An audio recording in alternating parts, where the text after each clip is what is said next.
Café con F es una presentación de... Hola, soy Freddy Núñez, bienvenidos a su programa de los miércoles Café con F de hoy 14 de mayo de 2025. Les recuerdo que ustedes pueden encontrar este y todos los programas anteriores de Café con F en YouTube y demás redes sociales a través de Ojo con Eso TV, de cuyo playlist formamos parte. En nuestro primer segmento, Curiosidades Históricas, quisiera hacer unos señalamientos sobre la política.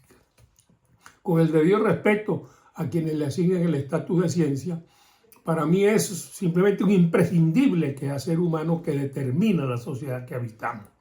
Sin nada por muchísimas variables, comenzando por la conducta humana, las circunstancias específicas de los momentos, los imponderables, las correlaciones de fuerza, los recursos para la lucha, las influencias externas y externas de factores diversos, la capacidad de producir un liderazgo aglutinante, etc., convierte a la política en un proceso en el cual el atinado uso de las opciones y oportunidades que se presentan determinan su concreción. Hay varios ejemplos de lo que digo a través de la historia. Voy a referirme a uno de ellos por la inmensa interrogante que dejó a la humanidad. Pudo ser distinto todo si Trotsky hubiera asumido una actitud firme y decidida frente a Stalin en el 13º Congreso del Partido Comunista de la Unión Soviética. Se hubiera ahorrado la humanidad a un asesino y genocida cuyos vestigios aún recorren de la mano de Putin el Palacio del Kremlin. A finales de 1922, Lenin estaba muy enfermo y prácticamente había perdido la voz. En enero de 1923 escribe su testamento político para ser leído en el próximo Congreso del Partido, el cual terminó realizándose en mayo de 2024 tras la muerte de Lenin en enero de ese año. El testamento se lo entregó Lenin a Trotsky, y a pesar de los obvios enfrentamientos que ya existían entre Stalin y Trotsky, y de que Lenin decía en su testamento claramente que Stalin concentraba demasiado poder, que no estaba seguro de que lo supiera usar con cautela, a pesar de decir que lo utilizaba con rudeza y terminaba recomendando que los camaradas lo trasladaran a otro cargo para que no siguiera en la Secretaría General. A pesar de todo eso, Trotsky no usó esa arma definitiva y permitió la consolidación de Stalin en el poder. Hay miles de interrogantes que se pueden investigar. Grave falta de visión, y en política hay errores definitivos que cambian el curso de las cosas. Terminó siendo expulsado de la Unión Soviética, perseguido por el mundo hasta México, donde estaba asilado y donde logró Stalin asesinarlo. Muchos de esos viejos bolcheviques que asumieron una actitud timorata en ese congreso frente a Stalin también fueron posteriormente asesinados en las famosas purgas de Moscú. Si es cierto aquello de que la política es el arte de lo posible, no es menos cierto que el instinto, el olfato, la percepción del momento exacto es un atributo poco común.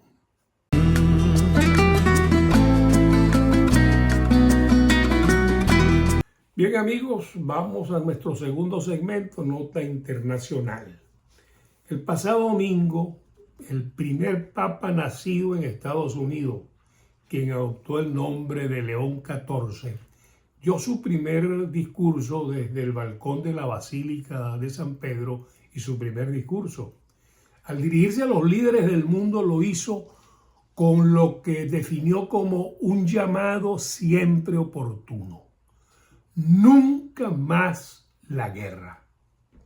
Y pidió una paz auténtica y duradera en Ucrania. Lo haría pensando en la falsa paz prometida por los rusos en el famoso memorándum de Budapest, el cual violaron cuando invadieron Ucrania en 2014 y se robaron Crimea. Si es así, ya tenemos una prueba de la claridad que tiene el nuevo Papa en torno a ciertos personajes, y eso es auspicioso. León XIV es el Papa número 268 según la numeración oficial de la Iglesia, sin contar los antipapas. Les sugiero investigar, es interesantísimo, saber quiénes fueron esos antipapas. Me parece también curioso que en apenas 25 años de lo que va del siglo XXI hayamos tenido 4 papas. En todo caso, el mundo de hoy presenta unas complejidades que exige una iglesia en sintonía con los cambios que propendan a la creación de sociedades más justas socialmente y al fortalecimiento de la libertad y los derechos humanos. Según datos del propio Vaticano, hay más de 1.400 millones de fieles seguidores de la Iglesia.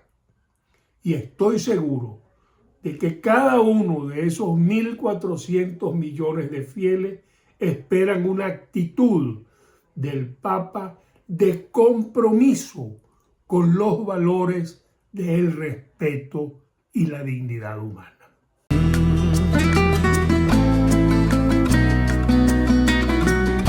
Bien, amigos, entramos al tercer segmento de Café con F, una ojeada a Venezuela. Obligatoriamente hablaremos del tema de la salida de los venezolanos de la Embajada Argentina que se encontraban bajo la protección del Brasil. La dictadura conocía el trabajo eficaz que adelantaba este grupo de personas directamente vinculados a María Corina Machado y que su trabajo era un factor importante en lo que terminó siendo el avasallante triunfo electoral de Edmundo González Urrutia el 28 de julio de 2024. Por eso decidió ponerlos presos, pero informados a tiempo pudieron solicitar asilo en la Embajada Argentina el 20 de marzo de 2024. Lo demás es conocido. Ahora, para alegría de los demócratas del mundo, están libres. La curiosidad que aún persiste es si se trató de una operación de extracción, de un exitoso rescate, o como dice el tartajeante teniente Cabello, o hubo una negociación. La dictadura parece haber evaluado sus opciones, optado por el que les pareció menos afrentoso decir que fue una negociación, aunque no dice con quién negoció y qué obtuvo a cambio. Obviamente, reconocer que fue una operación de comando perfecta, como más o menos lo ha definido María Corina Machado, es asumir un grave y aparatoso revés. Es aceptar que grupos especiales entraron al país como Pedro por su casa, se llevaron en las narices del teniente Cabello algunas piezas que eran tan importantes para el régimen que pusieron hasta en vilo las relaciones de Venezuela con su aliado el Brasil. Obviamente estas negociaciones, esta acción deja al teniente Cabello, jefe máximo de la seguridad de los organismos represivos, como un inepto absoluto que no puede garantizar ni la seguridad de Maduro ni la de él mismo. Es aceptar que la dictadura se hunde rápidamente. Pero para desmentir a la dictadura, nada más oportuno que la declaración inmediata de Brasil, diciéndole, leo textualmente, Brasil ha trabajado en numerosas ocasiones al más alto nivel para conseguir los salvoconductos necesarios y ha ofrecido transportar por vía aérea a los solicitantes de asilo a fin de resolver diplomáticamente la crisis. Algo que, sin embargo, no fue atendido por parte del Palacio de Miraflores.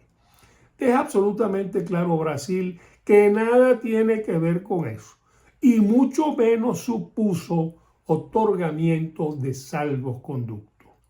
Las dos opciones le resultan a la dictadura un golpe a la prepotencia violenta que ejercen sobre los venezolanos, porque reconocer que negociaron implicaría que fue con María Corina Machado, pues a ella es a quienes están directamente vinculados los asilados que desaparecieron, que se esfumaron de la embajada.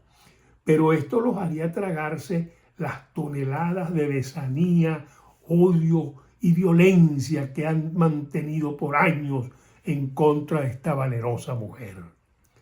La dictadura se está quedando sola. Nadie apuesta un centavo por ella.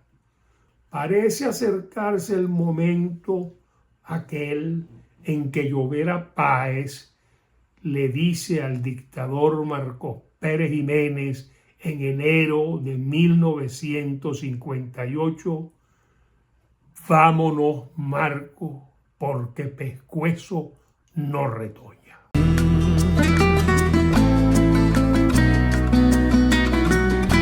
Bien, amigos, nos despedimos con nuestro cuarto y último segmento, el libro Las artes y los personajes. Estoy muy contento y quiero compartir esta noticia con ustedes. El excelente periodista venezolano Héctor Becerra publicó en el diario El Nacional el pasado 9 de mayo un hermoso reportaje titulado El libro venezolano de los Yanquis la botó de jonrón.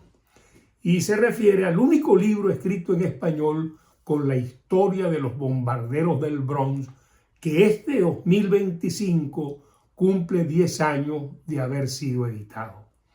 Cuenta la historia del libro titulado Yankees de New York, 101 años de historia, que es este que está aquí, y narra cómo este libro, cuyo autor es el arquitecto José Rafael Bello Hugueto, nacido en Río Caribe, paradisíaco sitio del estado Sucre en Venezuela, y fallecido poco tiempo después de haberlo publicado, constituyó un trabajo extraordinariamente importante.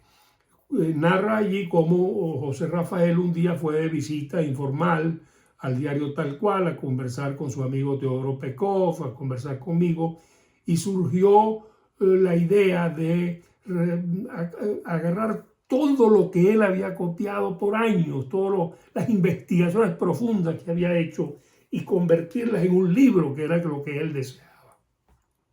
De modo pues que estimulamos esa idea muchísima y organizamos, a pesar de todas las limitaciones, una especie de pequeño equipo para tratar de adelantar la idea. Iván Márquez Negretti hizo el diseño, el montaje, yo me encargué de la corrección del texto, de la edición. Conseguí algo no frecuente, que dos personas excelentes, profesionales, muy reconocidos en su área, como Fernando Arreaza, periodista y locutor deportivo, Javier González, historiador deportivo, hicieran a la limón un prólogo realmente excelente. Lo cierto es que nuestro intento fue más allá de la edición de la obra de Bellito, como le decíamos a su amigo, cosa que lo hizo estando muy enfermo, inmensamente feliz, sino que logramos que la muy prestigiosa Biblioteca del Congreso de los Estados Unidos lo incorporara a su registro de publicaciones, por lo que está a la disposición de todo aquel interesado en la historia del béisbol y de este equipo en cualquier parte del planeta donde se encuentre. De modo que esta hermosa edición de tapa dura, cosido al hilo, de más de 300 páginas con mucha fotografía, y que es de alguna manera, a través de la historia de los Yankees, la historia de las grandes ligas, nació en Río Caribe, pasó por Caracas, llegó a Washington y de allí al mundo. Tiene razón Héctor Becerra, el libro venezolano de los Yankees la botó de jonrón.